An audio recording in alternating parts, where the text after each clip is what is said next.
नंदू चूहे में एक बुरी आदत थी। वह थी बहुत बोलने की। हर समय वह कुछ न कुछ बोलता ही रहता था। उसकी माँ उसे समझाया करती थी कि बेटा, बहुत बोलने की आदत ठीक नहीं है।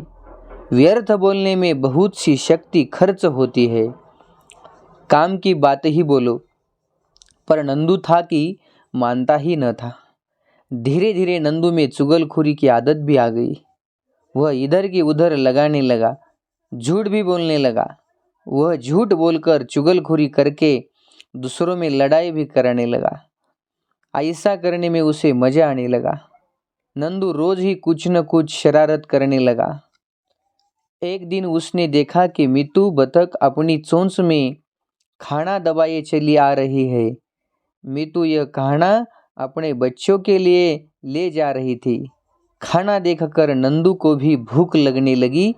वह सोचने लगा कि वैसे तो मीतू कुछ देगी नहीं, इसलिए उसके पास पहुंच गया और बोला, नमस्ते मीतू मौसी। नमस्ते बेटा, खुश रहो, मीतू कहने लगी। नंदू बोला, मौसी, सारस मामा कह रहे थे कि तुम कुछ भी काम नहीं करती हो, तुम्हारा खाना भी वही खोजते हैं। यह सुनकर मीतू एकदम भड़क उठी और बोली, हाँ हाँ, मैं तो निकम्मी हूँ, मैं तो ढूंढगी अपना खाना। फिर वह अपने मुंह से जोर जोर से बक बक की आवाज़ निकालते हुए, आंखें नचाते हुए बोली, यह सोना सारस भी न जाने अपने आप को क्या समझता है। एक दिन खाना खिला दिया तो रोज रोज गाता फिरता है। अभी देखती हूँ उसे जाकर। और वह पैर पटकती अपना खाना छोड़कर तुरंत चला दी। नंदू चूहे ने बड़ी खुशी से वह खाना फिर संतोष से अपनी मूछों पर हाथ फिराया। इसके बाद वह मीतू बतख और सोना सारस की लड़ाई देखने चल दिया। सोना सारस को तो कुछ भी पता न था। मीतू बतख जोर जोर से लड़ती ही जा रही थी। नंदू चूहे को उनकी इस लड़ाई में खूब मजा आया। ऐसी अनेक तरह की लड़ाइयाँ कराना नंदू चूहे के लिए बड़ी मामूली सी बात थी। उसकी माँ उसे हमेशा समझाती थी, नंदू, तुम जैसा काम करोगे वैसा ही तुम्हें फल मिलेगा। बुरे काम करने वालों को सदैव बुरा फल मिलता है। पर नंदू को अभी तक कोई बुरा फल मिला न था, इसलिए वह बुरे काम छोड़ नहीं पाता था। एक दिन नंदू घूमते घूमते महाराज सिंह की गुफा तक जा पहुंचा। महाराज बैठे आराम कर रहे थे। नंदू को यहाँ भी शरारत सूझी। उसकी झूठ बोलने की आदत यहाँ भी न छूटी। उसने हाथ जोड़कर महाराज के आगे झुककर नमस्कार किया और बोला, राजन, आप जैसे प्रतापी राजा कभी कभी ही भाग्य से मिलते हैं। सिंह ने अपने नथुनों को जोर से हिलाया और मूछों को गर्व से फड़फड़ाया। नंदू आगे कहने लगा, महाराज, कोई आपकी बुराई करे तो मुझसे सहन नहीं होता। किसमें है इतना साहस? शेर दहाड़ा। नंदू ने दोनों हाथ जोड़ते हुए झुककर कहा, महाराज, आपका मंत्री भोलू भालू यह कह रहा था कि आप तो सारे ही दिन पड़े पड़े आराम फरमाते रहते हैं। जनता के सुख दुख से आपको कोई मतलब नहीं है। अच्छा, कहकर सिंह गरजा। उसने नंदू को वहीं रुकने का आदेश दिया और एक सैनिक को हुक्म देकर भेजा भोलू भालू को बुलाने के लिए। नंदू मन में सोचने लगा कि आज मैं अच्छा फंसा।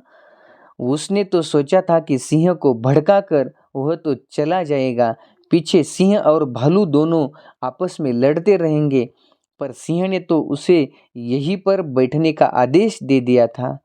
अब तो वहां से बाहर निकलना भी संभव न था। तभी नंदू के दुर्भाग्य से मीतू बतख और सोना सारस भी वहीं आ पहुँचे। अब उन दोनों में सुलह हो गई थी। नंदू की वह चालाकी उन्हें पता लग गई थी। वे उसकी चुगलखोरी की महाराज से शिकायत करने आए थे। मीतू बतख ने विस्तार से सारी घटना बताई। उसे सुनकर सिंह को नंदू चूहे पर बड़ा गुस्सा आया। तभी दरबार में लोमड़ी, हाथी, ऊंट, भालू आदि और जानवर भी आ गए। वे भी कभी न कभी नंदू की शरारतों को भुगत चुके थे। सभी ने नंदू की बुराई की। भोलू भालू कह रहा था, महाराज मैंने तो कभी किसी से आपकी बुराई नहीं की। नंदू ही सभी की बुराई करता फिरता है। ऊंट, हाथी, लोमड़ी आदि सभी ने अपनी अपनी गर्दन हिलाकर इस बात का समर्थन किया। अब सिंह को बड़ी जोर का गुस्सा आ गया। उसने नंदू को दंड सुनाया। नंदू, तुम्हारी इस आदत से सभी में झगड़ा होता है। दूसरों में लड़ाई कराकर तुम तमाशा देखते हो। मुझे तुम पर गुस्सा तो इतना आ रहा है कि तुम्हें फांसी पर चढ़ा दूं, पर अभी ऐसा नहीं होगा। एक बार तुम्हें संभालने का मौका दिया जाएगा। मैं अपने सैनिकों को आज्ञा देता हूँ कि तुम्हारी पूंछ और मूंछ काट ले। सिंह के सैनिकों ने तुरंत आगे बढ़कर ऐसा ही कर दिया। मीतू बतख बोली, कितना ही समझाया था इस नंदू को, पर यह अपनी चुगलखोरी और झूठ बोलने की आदत छोड़ता ही नहीं था। आखिर मैं इसे इसका दंड तो मिल गया। अब यह अपनी सब गलत आदतें छोड़ देगा। सोना सारस कर रहा था, बुरे काम का फल निश्चित ही मिलता है। आज नहीं तो कल वह भुगतना पड़ता है।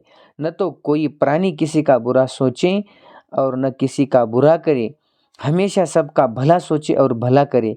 इसे में बुद्धिमानी है। भोलू भालू ने कहा। नंदू चूहे का सिर शर्म से झुक गया था। कटी पूंछ और कटी मूछों को लेकर माँ के सामने वह धाड़ मारकर रो पड़ा। माँ सिर पर हाथ फिराती हुई बोली, बेटा जो हुआ है उसे भूल जाओ। मूछ और पूंछ तो दोबारा आ जाएगी। अब तुम अच्छा बनने की कोशिश करो। हाँ माँ। ऐसा कहकर नंदू अपनी माँ से चिपट कर बिलक पड़ा।